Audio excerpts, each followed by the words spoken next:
Ceker merecon, halo barudak.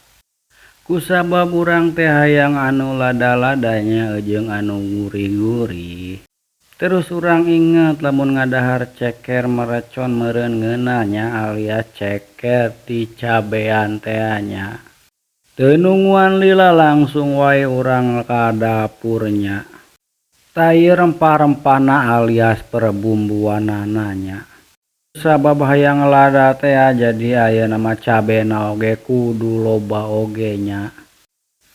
Teu bawangna keur diberesihan oge nya lanjut dijahean teu poho make cikur. Teu poho oge cabe beureumna oge diteuk-teukan alias dipotongan nya make kokod. Teu kudu rapi-rapi da ayeuna mah arek di blender dibubukeun teh nya diancurkeun tah teu poho make cabe rawit oge. Supaya ladana teh bebeledagannya lanjut di dieu di blender dihaluskeun dibubukeun teh.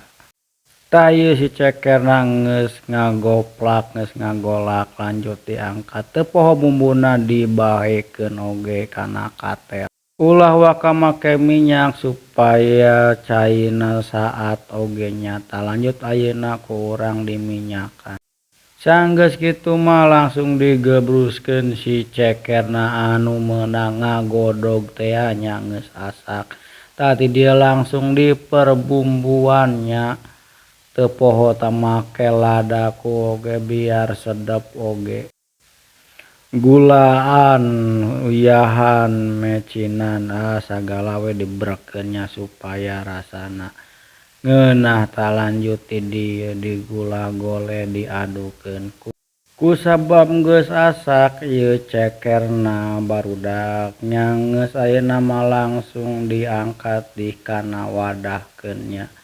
Da arek didahar nya geus atuh barudak sakitu lah videona bye.